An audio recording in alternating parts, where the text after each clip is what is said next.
कुंभ राशी 9 ते 15 फेब्रुवारी 2026 साप्ताहिक राशीफल। कुंभ राशी फेब्रुवारी 2026 चा दुसरा आठवडा आजपासून सुरू होत आहे।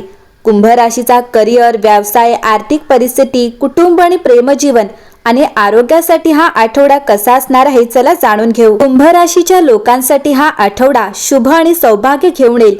जर तुम्ही काही दिवसांपासून चांगल्या बातमीची वाट पाहत असाल तर या आठवड्यात तुमची प्रतीक्षा संपू शकते। करिअर आणि व्यवसायाशी संबंधित चांगल्या संधी निर्माण होतील, ज्यामुळे भविष्यातील प्रगतीचे नवीन मार्ग खुले होतील।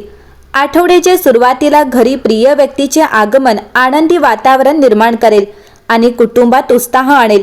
कामाच्या ठिकाणी अनुकूल परिस्थिती राहील आणि तुम्हाला सहकाऱ्यांकडून सहकार्य मिळेल। आठवड्याच्या पहिल्या 6 माहीत करिअर किंवा व्यवसायाशी संबंधित प्रवास आनंददायी आणि यशस्वी ठरेल। टीमवर्कद्वारे तुम्ही एखादे मोठे काम यशस्वीरित्या पूर्ण करू शकाल।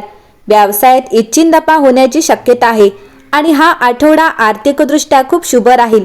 उत्पन्नाचे नवीन स्रोत उदयास येतील आणि संचित संपत्ती वाढण्याची शक्यता आहे। या काळात विद्यार्थ्यांसाठी सकारात्मक परिणाम येतील। परीक्षा, स्पर्धा किंवा मुलाखतींमध्ये इच्छित यश मिळण्याची शक्यता आहे। आठवड्याच्या उत्तरार्धात अनपेक्षित आर्थिक लाभ होण्याची शक्यता आहे। या काळात तुम्ही कुटुंब आणि मित्रांसोबत आनंदी वेळ घालवाल। प्रेमसंबंध अनुकूल राहतील। तुमच्या जोडीदाराशी जवळीक वाढेल, ज्यामुळे तुमचे नाते अधिक दृढ होईल। आठवड्याच्या शेवटी तुमच्या जोडीदाराकडून एक आश्चर्यकारक भेटवस्तू मिळण्याची शक्यता आहे। तुमचे आरोग्य सामान्य राहील। या आठवड्याची सुरुवात आध्यात्मिकदृष्ट्या उन्नत आणि भावनिकदृष्ट्या सकारात्मक काळ घेऊन येते।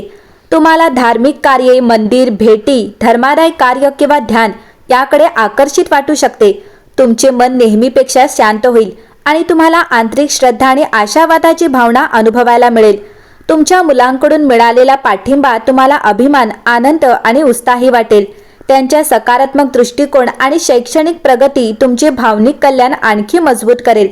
एकंदरीत आठवड्याचा सुरुवातीचा भाग सुसंवादी, अर्थपूर्ण आणि आध्यात्मिकदृष्ट्या पौष्टिक वाटेल। आठवड्याचे दिवस जसजसे पुढे सरकतात तसतसे तुमचे लक्ष करिअर, अधिकार आणि सार्वजनिक प्रतिमेकडे वळते। तुम्हाला तुमच्या क्षेत्रातील वरिष्ठ, बॉस किंवा प्रभावशाली लोकांकडून आदर, प्रशंसा किंवा मार्गदर्शन मिळू शकते। हा असा टप्पा आहे जिथे तुमचे नेतृत्व गुण दिसून येतात आणि लोक तुमचे मत किंवा पाठिंबा मागू शकतात। व्यावसायिक विस्तार, नवीन उपक्रम किंवा धोरणात्मक भागीदारीबद्दल गंभीरपणे विचार करू शकतात। तथापि तुम्हाला मानसिकदृष्ट्या जबाबदाऱ्यांमध्ये व्यस्त वाटू शकते, ज्यामुळे तुम्ही पूर्वीपेक्षा थोडे कमी आरामशीर व्हाल। आठवड्याच्या मध्यात संधी आणि चिंता दोन्ही येतात। एकीकडे तुमची व्यावसायिक परिस्थिती सुधारते, तुमची चिंता कमी होते आणि तुमची निर्णय क्षमता अधिक तीक्ष्ण होते। तुम्ही शक्तिशाली किंवा प्रभावशाली व्यक्तींशी संपर्क साधू शकता, जे तुमच्या करिअरवर सकारात्मक परिणाम करू शकतात। दुसरीकडे तुम्ही तुमच्या आईच्या आरोग्याबद्दल काळजी घेतली पाहिजे, कारण किरकोळ समस्या किंवा ताण निर्माण होऊ शकतो। विद्यार्थी पुन्हा एकदा लक्ष केंद्रित करतील आणि शिक्षणात असलेले लोक मानसिकदृष्ट्या स्थिर आणि उत्पादक वाढतील। या आठवड्यात प्रेमजीवनाची सुरुवात उबदार आणि प्रेमळ पद्धतीने होते। जर तुम्ही विवाहित असाल तर तुमच्या जोडीदारासोबतचे तुमचे नाते मजबूत, काळजी घेणारे आणि भावनिकदृष्ट्या सुरक्षित वाटेल। तुमच्या जोडीदाराबद्दलचे तुमचे प्रेम स्वाभाविकपणे वाढेल आणि परस्पर समजूतदारपणा अधिक दृढ होईल। तुम्ही शांत संभाषणे, सामायिक योजना किंवा एकत्र शांत दर्जेदार वेळ घालवू शकता। जर तुम्ही अविवाहित असाल तर हा टप्पा रोमॅन्टिक भावना, आकर्षण आणि भावनिक मोकळेपणाला अनुकूल असतो। तुम्हाला स्वतःला व्यक्त करण्यास अधिक सोयीस्कर वाटेल आणि तुमच्या सामाजिक किंवा व्यावसायिक वर्तुळातील कोणीतरी तुमच्यामध्ये रस दाखवू शकेल। आठवड्याचा मध्य वैवाहिक सुसंवादासाठी विशेषतः सहाय्यक आहे। तुमचा जोडीदार वैयक्तिक किंवा व्यावसायिक बाबींमध्ये तुमच्या पाठीशी उभा राहील, ज्यामुळे तुम्हाला भावनिक बळ मिळेल। तथापि संवाद महत्त्वाचा राहतो। लहान गैरसमज शांतपणे हाताळले पाहिजेत। आर्थिकदृष्ट्या आठवड्याची सुरुवात संतुलित आणि सुरक्षित वाढते।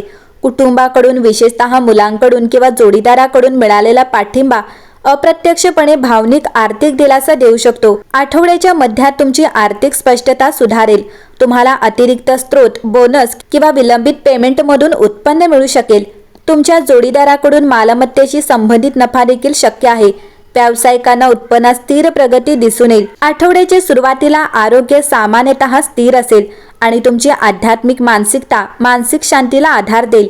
तथापि तुम्ही तणावापासून सावध राहिले पाहिजे आणि जास्त श्रम टाळले पाहिजेत. आठवड्याच्या मध्यात तुमच्या आईच्या आरोग्याकडे विशेष लक्ष देणे आवश्यक आहे, ज्याचा तुमच्या भावनिक स्थितीवर परिणाम होऊ शकतो. तुम्ही संतुलित आहार, पुरेशी झोप आणि नियमित व्यायाम देखील राखला पाहिजे. एकंदरीतच कुंभ राशी या आठवड्यात सकारात्मक राहा आणि तुमच्या नात्यात तुमच्या वचनबद्धतेची तुमच्या प्रियकराला प्रशंसा होईल. मजा करा, साहस करा आणि मनोरंजन करा. संवादात मोकळेपणा दाखवणे आणि सकारात्मक दृष्टिकोन स्वीकारणे चांगले आहे. या आठवड्यात तुम्ही तुमच्या प्रियकराच्या आवडीनिवडींना महत्त्व दिले पाहिजे. या आठवड्यात काही दीर्घकालीन नातेसंबंध तुटू शकतात. काही प्रेमी मागणी करतील आणि तुम्हाला त्यांच्या राजनैतिक वृत्तीने हाताळावे लागू शकते. विवाहबाह्य प्रेम प्रकरणांपासून दूर राहणे देखील चांगले आहे. नोकरी करणाऱ्यांना नवीन जबाबदाऱ्या मिळू शकतात आणि त्यांचे वरिष्ठ तुमच्या कामावर खुश होतील. पदोन्नती किंवा पगारात वाढ होण्याची शक्यता आहे. व्यावसायिकांना नवीन सौदे आणि फायदेशीर संधी मिळू शकतात. IT, तंत्रज्ञान, संशोधन आणि सामाजिक क्षेत्रात गुंतलेल्यांना विशेष यश मिळू शकते. कुटुंबात आनंदी वातावरण असेल. तुमच्या जोडीदाराकडून तुम्हाला पाठिंबा मिळेल. प्रेमसंबंध दृढ होतील. अविवाहित लोकांसाठी लग्नाचे प्रस्ताव येऊ शकतात. मित्रांकडूनही तुम्हाला पाठिंबा मिळेल. आरोग्य सामान्य राहील, परंतु झोपेची कमतरता आणि ताण येऊ शकतो. योग आणि ध्यान फायदेशीर राहील. कोणावरही लगेच विश्वास ठेवू नका. भावनांच्या आहारी जाऊन मोठे निर्णय घेणे टाळा आणि अति आत्मविश्वास बाळगणे टाळा. या आठवड्यात तुमच्यासाठी शुभ तारखा 10, 11 आणि 12 असेल. भाग्यशाली रंग हा आकाशी निळा, निळा आणि काळा असेल. तर भाग्यवान दिवस हा शनिवार, शुक्रवार आणि बुधवार असेल. या आठवड्यात शनिवारी गरजूंना जेवण द्या आणि शनिमंत्राचा जप करा. एकंदरीतच हा आठवडा कुंभ राशीसाठी उत्तम असेल.